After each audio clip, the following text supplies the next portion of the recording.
በየሰኮንዱ ስንት መረጃ ይደርሶታል? ከነዚህ ውስጥ ስንቱ እውነት ስንቱስ ሐሰት መሆኑን እንዴት ይለያሉ?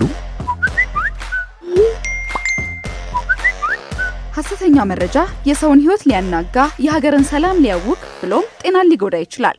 መፍትሄው ምንድነው? መፍትሄው ትርታ ቼክ። ትርታ 97.6 ኤፍኤም አዲስ የተጀመረው ትርታ ቼክ እውነቱን ከሐሰት ነቅሶ በማውጣት የመረጃዎችን ትክክለኛነት አረጋግጦ ያቀርብሎታል። ማንኛውንም መረጃ ከማመኑና ለሌሎች ከማጋራቱ በፊት አፍታ ቆም ይበሉ። ከሐሰተኛ መረጃ ራስዎን፣ ቤተሰቦንና ማህበረሰቦን ይጠብቁ። ትርታ ቼክ በትርታ 97.6 ኤፍኤም ይቀርባል።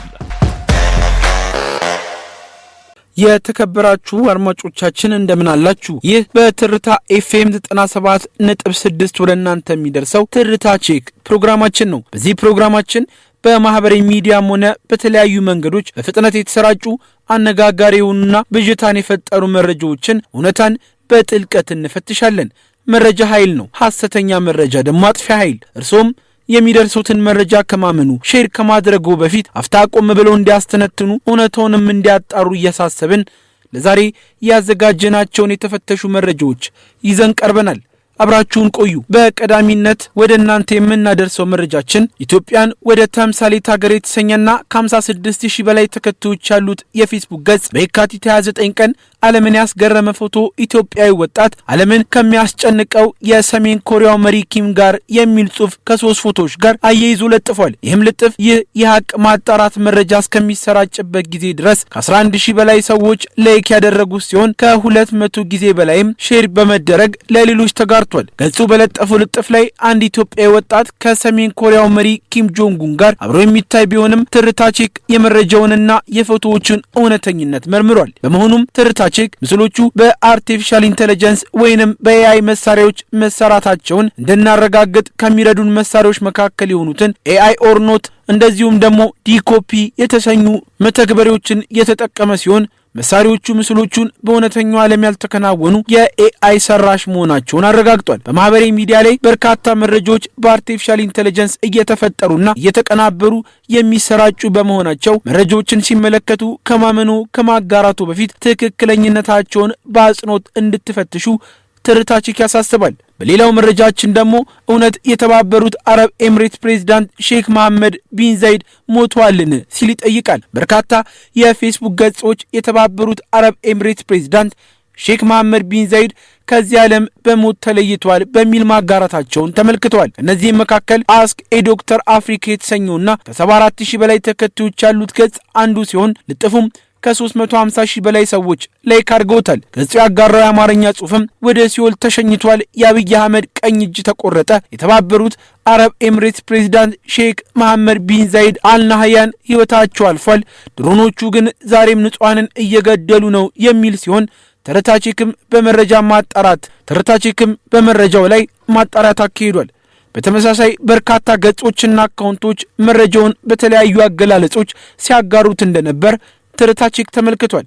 የዚህ መረጃ መሰራጨት አውዱም ከተባበሩት አረብ ኤምሬትስ ፕሬዝዳንት ጋር ሊደረጉ የነበሩ ተከታታይነት ያላቸው ከፍተኛ የዲፕሎማሲያዊ ውይይቶች መሰረዛቸውን ተከትሎ መሆኑን ለመገንዘብ ተችሏል። ይሁን እንጂ የተባበሩት አረብ ኤምሬትስ ፕሬዝዳንት በአቡዳቢ በሚገኘው አልሻቲ ቤተ መንግስት ከሪፐብሊካን ሴናተር ሊንዚ ግራሃም ጋር የካቲት 11 2018 ዓ.ም ሲገናኙ የሚያሳይ ቪዲዮ በአልጋር ቲቪ መለቀቁን ለማረጋገጥ ተችሏል።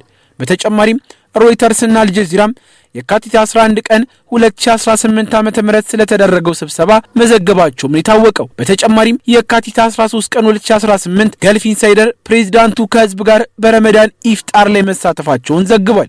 በመሆኑም ትርታ ቼክ የተባበሩት አረብ ኤምሬትስ ፕሬዝዳንት መሐመድ ቢን ዛይድ ከዚህ ዓለም በሞት ተለይተዋል በሚል በፌስቡክ ላይ የተጋራውን ልጥፍ መርምሮ ሐሰተኛ ነው ሲል በይኖታል። በመጨረሻም ሐሰተኛ የጎርፍ ቪዲዮዎች በቅርቡ በአርባ ምንጭና በዙሪያ ባሉ ደጋማ ስፍራዎች በጣለው ከፍተኛ ዝናብ ሳቢያ የወንዞች መጠን መጨመርና የጎርፍ ሁኔታዎች መታየታቸውን በርካቶች በቪዲዮ ጭምር አስደግፈው መረጃዎችን በማህበራዊ ሚዲያ ሲያጋሩ ተስተውሏል። ይህንን አጋጣሚም ተከትሎ አንዳንድ የቲክቶክ አካውንቶች ትክክለኛ ያልሆኑ ቪዲዮዎችን በመጠቀም በአርባ ምንጭ ውስጥ የተከሰተ የጎርፍ አደጋ ሲሉ አጋርተውታል። ከነዚህም መካከል ኢትዮጵያ 0 ደቂቃ በሚል አካውንት የተጋራ ቪዲዮንም ሲሆን መረጃው እስካሁን ከ183,000 በላይ ጊዜ እይታን አግኝቷል።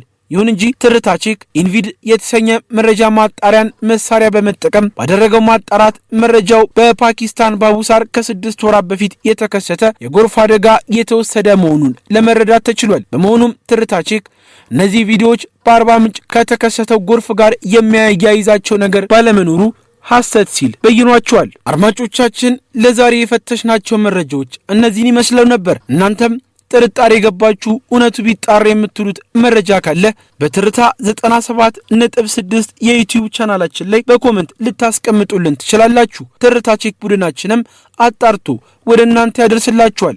ሁሌም ያስታውሱ፣ ከማጋራቱ በፊት ያጣሩ። በትርታ ኤፍኤም 97.6 አብራችሁን ስለነበራችሁ እጅግ አድርገን እናመሰግናለን።